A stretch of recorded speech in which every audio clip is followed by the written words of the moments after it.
Hello students, in this lecture we are going to study about the specialized connective tissue.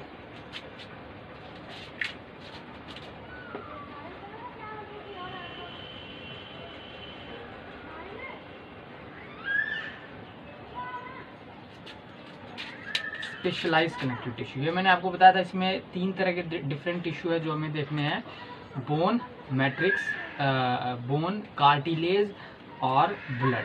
ठीक है, तो सबसे पहले हम देखते हैं कार्टिलेज के बारे में।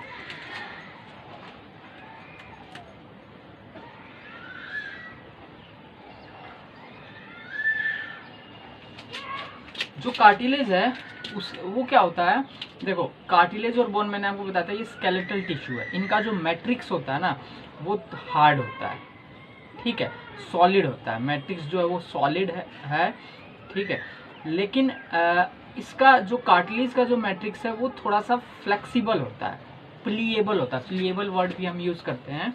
जैसे ये है हमारी जो नाक है, तो इसका ये क्या है, प्लीएबल है, ठीक है, बैंड हो सकती है, ठीक है। मैट्रिक्स तो इसका जिस मटेरियल ये जो बना है इसका मैट्रिक्स तो सॉलिड है लेकिन प्लीएबल है। जैसे एक कान है, कान भी हमारे ये जो है, ठीक है। इसके अलावा हाथों के अंदर जो बोन्स, जो जॉइंट्स है, यहाँ पर जॉइंट्स है चाहे यहाँ पे जॉइंट्स है, उन जॉइंट्स को कवर भी कार्टिलेज करता है, ठीक है। हमारी जो बैक बोन है उनमें जो वर्टिब्रा होते हैं, जो अलग अलग बोन्स जो होती है उनके बीच में भी क्या होता है, कार्टिलेज होता है, जिसको हम डिस्क कहते हैं। कईयों को आपने सुना होगा जो डिस्क प्रॉब्लम हो गई है तो वो कार्टिलेज की प्रॉब्लम होती है, तो ये इन जगहों पे ये कार्टिलेज प्रेजेंट रहता है, ठीक है। तो इसका जो अगर हम स्ट्रक्चर देखें तो स्ट्रक्चर क्या है इसका, जो कार्टिलेज है, matrix of this is solid है बट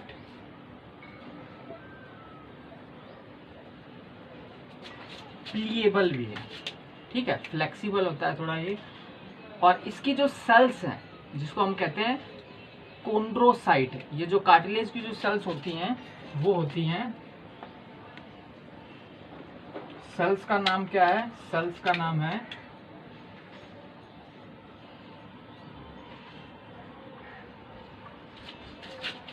कोंड्रोसाइट्स। तो कोंड्रोसाइट वो सेल्स हैं जो मैट्रिक्स बनाती हैं। इसके आसपास जो भी मैट्रिक्स है उसका जो नेचर है वो किसकी वजह से होता है, इन सेल्स की वजह से होता है, कोंड्रोसाइट की वजह से होता है, ठीक है।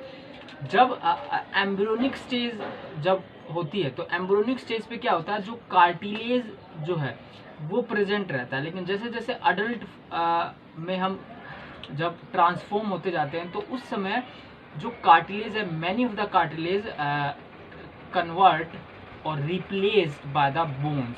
कार्टिलेज को ही रिप्लेस करके क्या बनती है, बोन्स पे। इसलिए आपने देखा हो जो छोटा बच्चा होता है उसकी जो स्ट्रक्चरल जो फ्रेमवर्क है वो काफी फ्लेक्सिबल होता है, ठीक है, क्योंकि वहां पर वो क्या है, कार्टिलेज कई कई जगह कार्टिलेज। लेकिन जैसे जैसे जाते बॉडी बड़ी होती जाएगी तो स्ट्रेंथ जो है वो बॉडी की बढ़ती जाती है, और स्ट्रेंथ किसकी वजह से आएगी, ड्यू टू द बोन्स, ठीक है। तो ये चीज आपको इसमें याद रखनी है। ये कार्टिलेज है कहाँ कहाँ पर, मैंने अभी आपको बताया। लोकेशन, ये जो नोज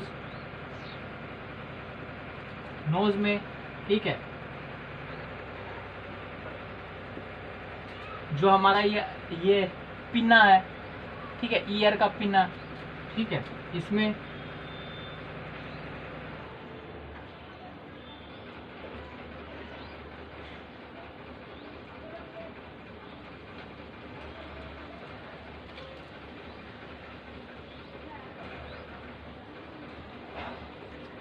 जो वर्टिब्रल कॉलम की जो बोन्स है उनके बीच में होता है, ठीक है। एंड इन लिम्ब, और मैंने यहाँ बताया जो लिम्स है हमारे हैंड्स और लेग्स है उनमें जो जॉइंट्स है, स्पेशली अगर मैं यहाँ की और यहाँ की अगर मैं बात करूँ, हिप जॉइंट और नी जॉइंट की बात करें तो वहाँ पर क्या होगा, जो दोनों तरफ की जो बोन होगी वो किससे कवर होगी, कार्टिलेज से कवर होगी। क्योंकि यहाँ पर क्या होता है, फ्रिक्शन अगर ये जॉइंट मूव करते हो तो यहाँ पे फ्रिक्शन होगा।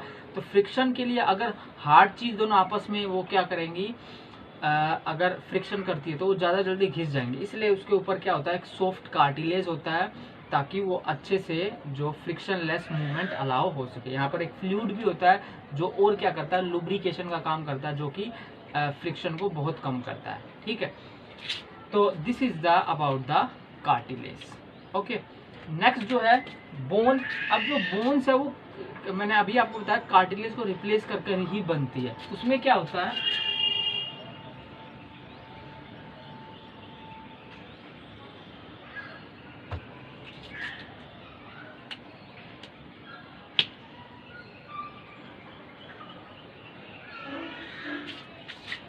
बोन्स। बोन्स में क्या होगा,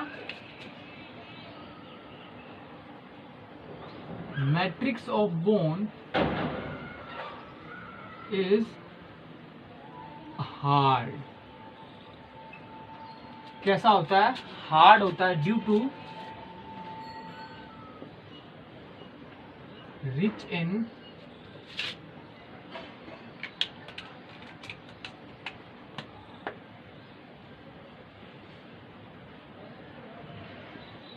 कैल्शियम साल्ट्स की वजह से एंड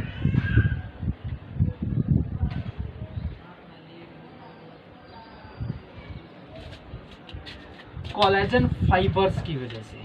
ठीक है, जो बोन का जो मैट्रिक्स है उसमें जो कोलेजन फाइबर्स हैं वो प्रेजेंट रहते हैं, जो काफ़ी स्ट्रॉन्ग फाइबर होते हैं। और कैल्शियम साल्ट, जैसे जैसे हमारी एज बढ़ती जाती है, जो वो फ्लेक्सिबल जो बोन है और जो कार्टिलेज था उसके अंदर जो कैल्शियम साल्ट्स के रिलेटेड जो मिनरल्स हैं, ठीक है, मेनली किसका मिनरल होता है, salts of calcium and phosphorus.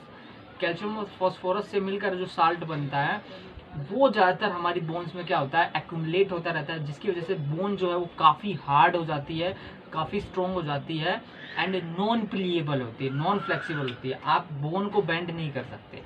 Bone के बीच में जो जॉइंट्स हैं उसके थ्रू हम अपनी बॉडी को क्या कर सकते हैं, बेंड कर सकते हैं, लेकिन बोन्स क्या होती हैं, वो नॉन प्लीएबल होते हैं। ठीक है, काफ़ी हार्ड होती हैं इस वजह से। अब इसके अगर हम फंक्शन देखें तो इसके बहुत सारे फंक्शन हैं। देखो, जैसे अगर हम मैं बात करूं, जो एनिमल की बॉडी का एक जो स्ट्रक्चरल फ्रेमवर्क होता है तो वो किसकी वजह से होता है, ड्यू टू द बोन्स। ठीक है,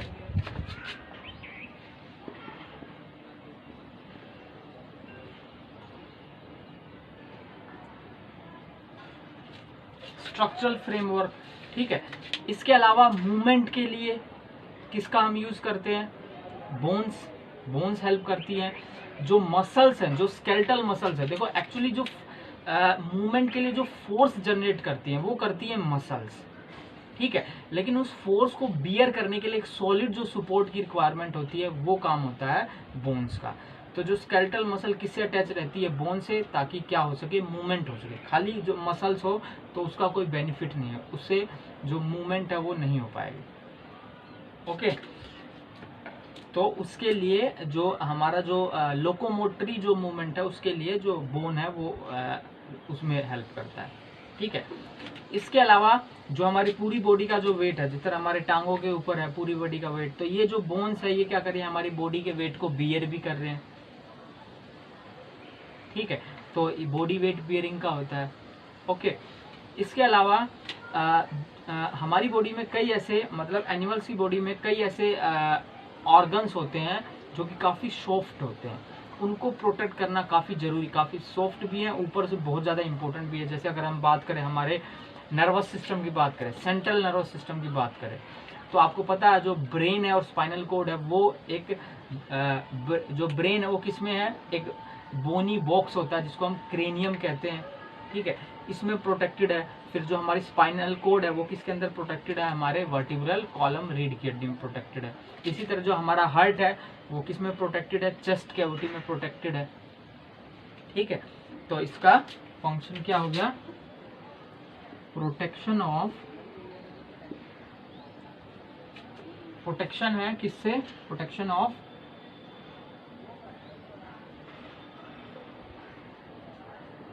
सॉफ्टर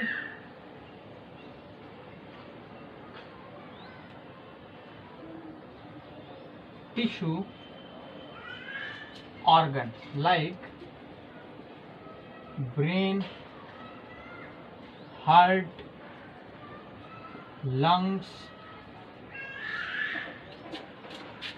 एक्सेट्रा। ठीक है, तो ये है।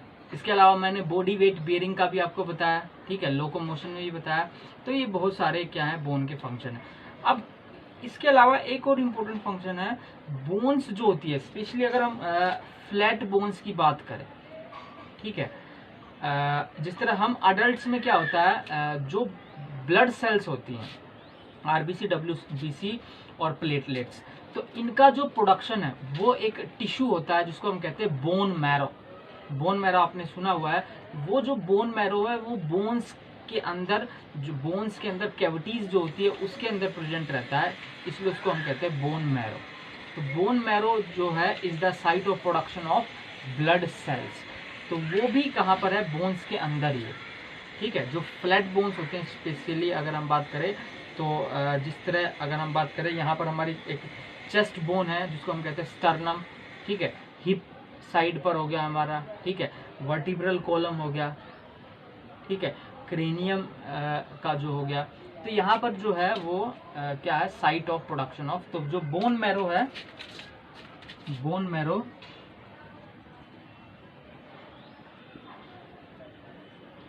जो बोन मैरो है ये क्या है, site of production of all,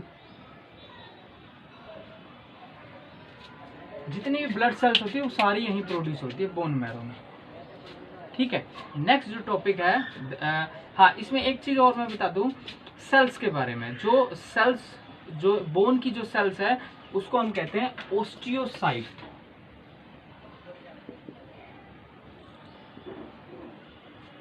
कौन सी सेल है, osteocyte. It is the bone forming cell. जिस तरह कार्टिलेज फॉर्मिंग सेल क्या था, कोंड्रोसाइट, इसको यहाँ पर कहते हैं हम ओस्टियोसाइट। ठीक है,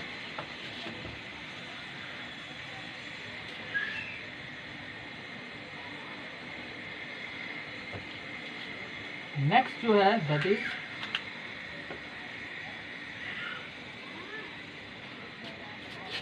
ब्लड।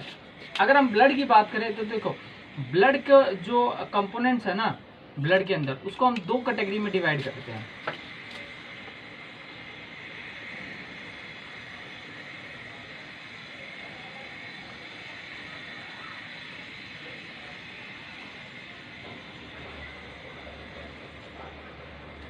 वैसे तो जब हम ह्यूमन फिजियोलॉजी पढ़ेंगे तो उसमें हम डिटेल से पढ़ेंगे इनके बारे में। तो यहाँ पे आपको थोड़ा सा ओवरव्यू दिया हुआ है, क्या, जो हमारा ब्लड है। तो सबसे पहली बात, ब्लड जो है इट इज ए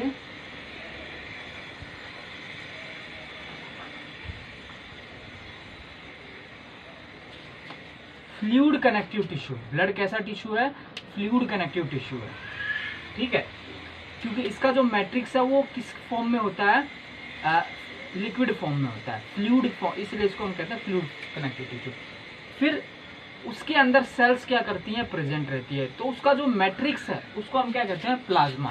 तो प्लाज्मा क्या है, it is the matrix of blood.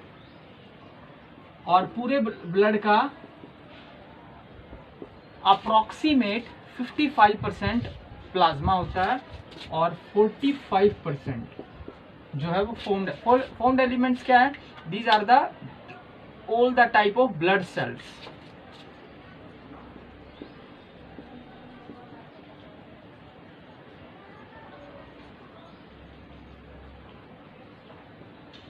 जो ब्लड सेल्स हैं वो क्या बनाती है, फॉर्म्ड एलिमेंट। अब इसमें आप लोगों ने 3 कैटेगरी पढ़ी हुई है, कौन कौन सी, RBC, WBC and platelets.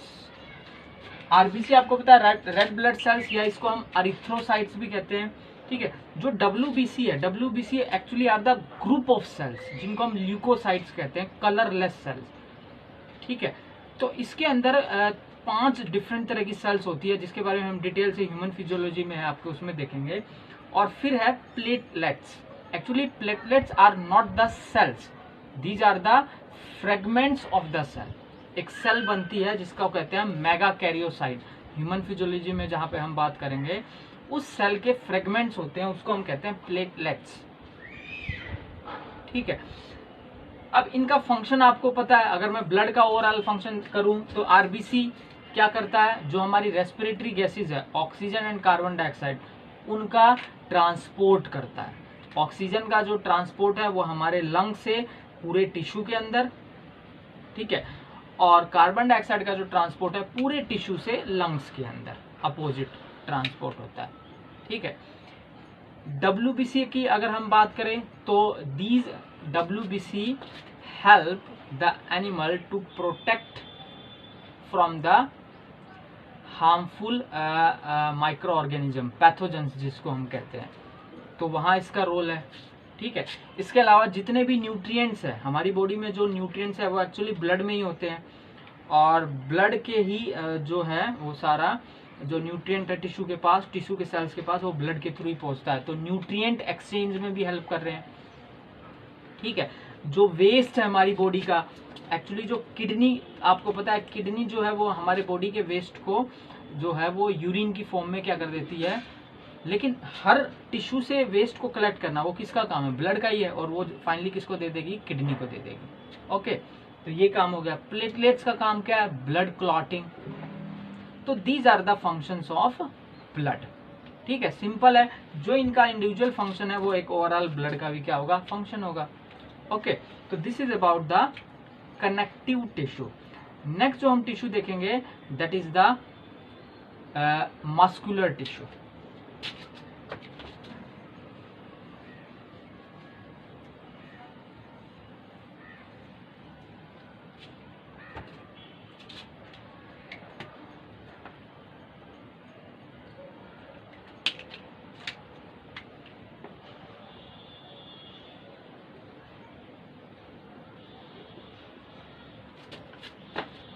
Muscular tissue. अब ये जो मस्कुलर टिश्यू जो है, इसमें हम यहाँ पर 3 डिफरेंट तरह के टिश्यू देखने वाले हैं। कौन कौन से,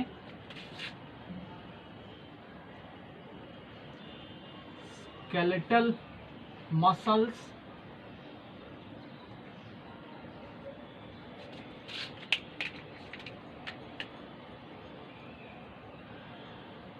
स्मूथ मसल्स,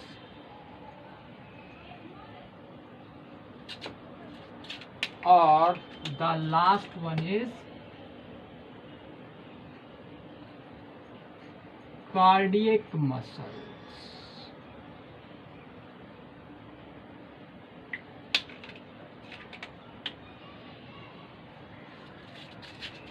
ठीक है, ये 3 तरह की मसल्स हैं।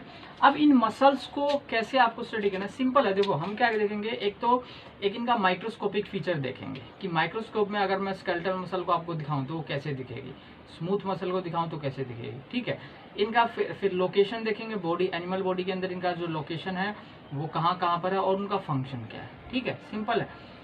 तो टिश्यू, तो आपको पता है tissue is the collection of cell. तो मसल टिश्यू का जो इंडिविजुअल जो सेल होते हैं हम उसको कहते हैं मसल फाइबर्स। तो ये क्या कहते हैं, मसल फाइबर का बंडल होता है जो आपस में क्या रहता है, ग्रुप में रहता है, जिसको हम मसल कहते हैं। ठीक है, तो अगर मैं स्केलेटल मसल्स की बात करूं, ठीक है, तो इसकी जो मसल फाइबर होती है वो कैसी होती है,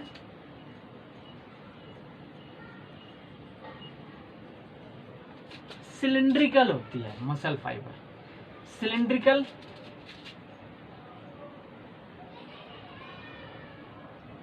this is the muscle fibre. ठीक है, सिलिंड्रिकल है। ओके, अब इसका एक जो कैरेक्टरिस्टिक फीचर है जिसके बेस पर हम इस मसल सेल को पहचानते हैं, क्या है,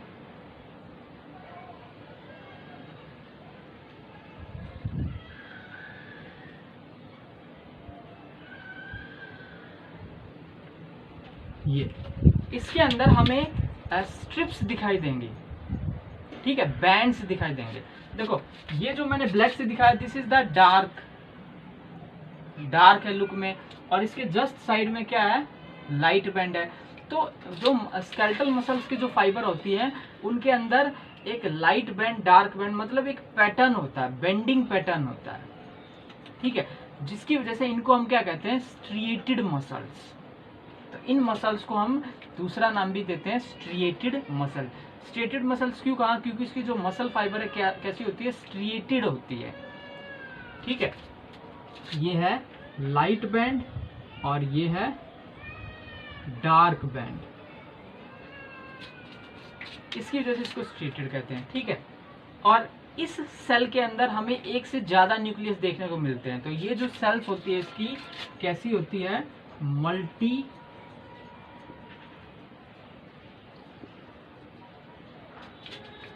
न्यूक्लिएटेड सेल्स होती है, मानते हैं, ठीक है।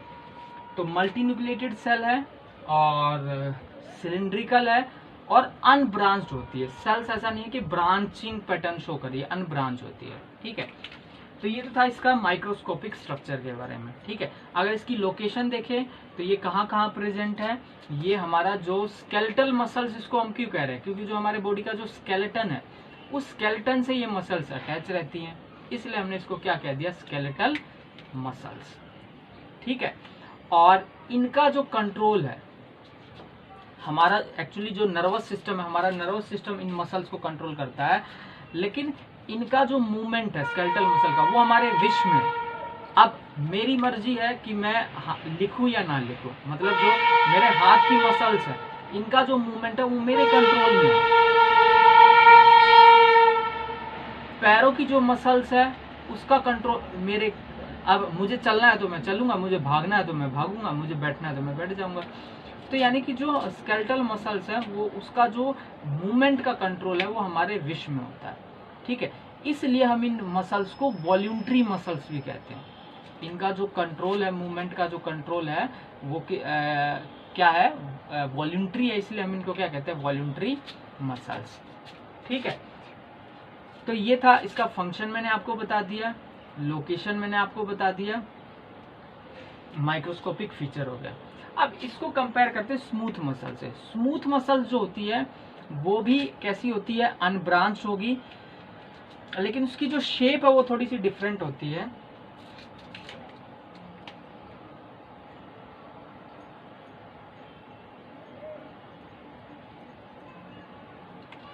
ऐसे इसको कहते हैं स्पिंडल शेप, ठीक है। ये पॉइंटेड है, एंड से पॉइंटेड है और बीच से क्या है, थिक है, स्पिंडल शेप। इसमें एक ही, तो ये यूनिन्यूक्लिएटेड है, इनके अंदर कोई बेंडिंग पैटर्न नहीं है, कोई लाइट और डार्क बैंड नहीं है, ठीक है। इसलिए इस मसल को हमने कहा स्मूथ मसल्स, ठीक है। तो ये इसका माइक्रोस्कोपिक फीचर है, ओके। तो कैसी है ये, स्पिंडल यूनिन्यूक्लिएटेड, ठीक है, अनब्रांच।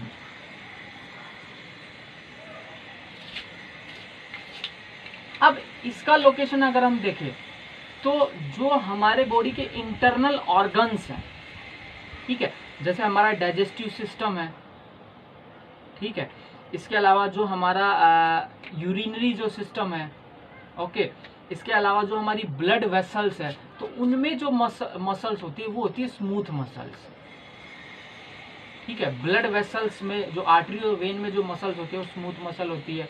हमारे जो ऑइसोफेगस है, स्टमक है, लार्ज इंटेस्टाइन, स्मॉल इंटेस्टाइन, उसके अंदर जो मसल्स है वो कैसी है, स्मूथ मसल्स है। यूरिनरी ब्लैडर जो होता है उसके अंदर जो मसल है वो कैसी है, स्मूथ मसल है, ठीक है।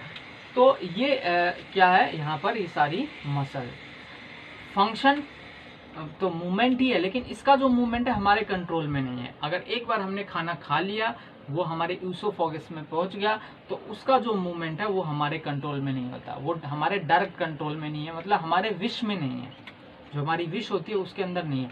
इसलिए इन मसल्स को हम क्या कहते हैं, इनवॉल्यूंटरी मसल्स, ठीक है। इनवॉल्यूंटरी हमारे विश में नहीं है। इसके अलावा इसको हम कहते हैं विसरल मसल, विसरल मसल। देखो क्या कह रहे हैं हम इसको,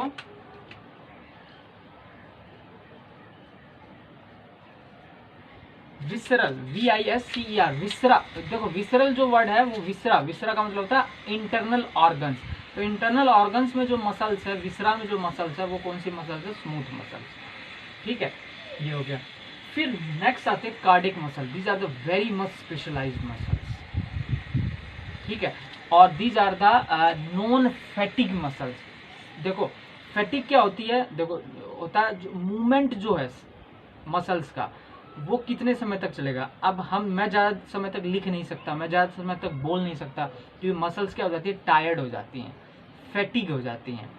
ठीक है, लेकिन कार्डिक मसल आपको पता है हमारी पूरी लाइफ भर क्या करती है? मूवमेंट करती है। इसका मूवमेंट लाइफ है जब तक रहेगा, अगर इसका मूवमेंट बंद हुआ तो लाइफ क्या हो जाएगी? बंद हो जाएगी। तो कार्डिक मसल्स जो है वो नॉन फैटिक मसल्स होती हैं। ठीक है, तो अगर इसके फाइबर्स की अगर हम बात करें तो इसके फाइबर भी होते हैं सिलेंड्रिकल। कैसे होंगे? सिलेंड्रिकल होंगे।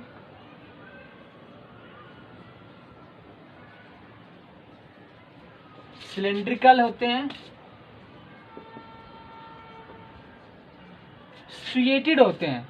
ध्यान रखना, these cardiac muscles are also striated like the skeletal muscle. लेकिन इनकी जो स्ट्रिएशन होती है थोड़ी सी फेंट होती है, उतनी ज्यादा विजिबल नहीं होती जितनी ज्यादा हमें किस में विजिबल होगी? स्केलेटल मसल्स में होगी। ठीक है, तो सिलेंड्रिकल, स्ट्रिएटेड। ठीक है,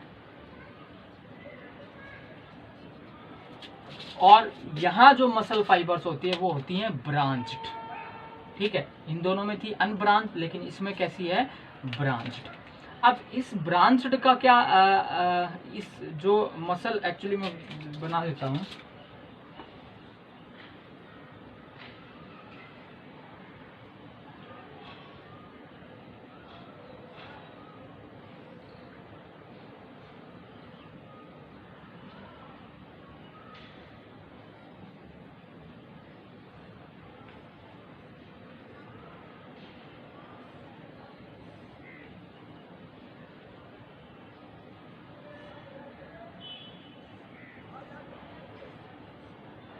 देखो ये ब्रांचिंग है। यहाँ पे स्पेशल चीज क्या है? ये जहां जहां पे ये ब्रांचिंग पॉइंट है, यहाँ पर एक स्पेशल तरह का जंक्शन प्रेजेंट रहता है। वैसे इस एरिया को हम कहते हैं दिस इज द इंटरकेलेटेड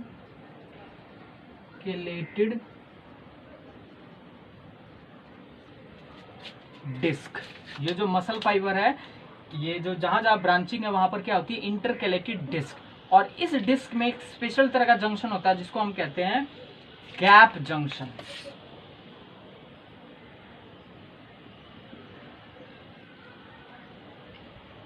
क्या होता है?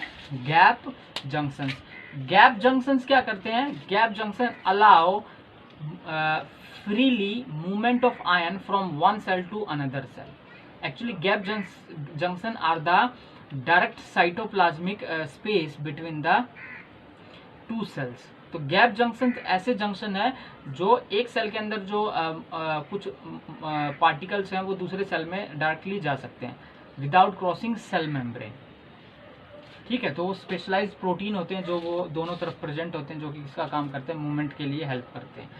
तो गैप जंक्शंस का यहाँ रोल क्या है? आपको पता है हार्ट मसल्स क्या मूवमेंट करती है, उसकी वजह से क्या होता है? एक करंट जनरेट होता है। हार्ट के अंदर करंट होता है ना, ECG वो करंट का ही तो आता है।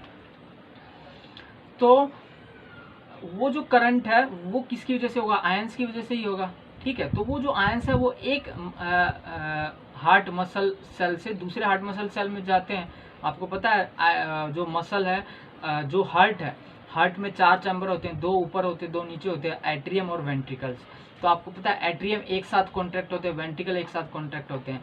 तो एट्रियम की जो मसल्स हैं, सारी जो मसल्स है वो एक साथ जुड़ी हुई रहती है, ताकि एक जगह पर अगर सिग्नल जनरेट होगा तो वो बहुत जल्दी से पूरे जो है वो दोनों एट्रियम में फैल जाए, ताकि वो जो एट्रियम है वो क्या हो सके? कॉन्ट्रैक्ट हो सके। इसी तरह वेंट्रिकल तक जब सिग्नल पहुंचेगा तो सारे वेंट्रिकल में फैल जाएगा, ताकि वो एक साथ कॉन्टैक्ट हो सके। तो इसका जो मैसेज ट्रांसफर में हेल्प करता है, ये क्या? Gap junction. ठीक है, तो this is all about the muscular tissue.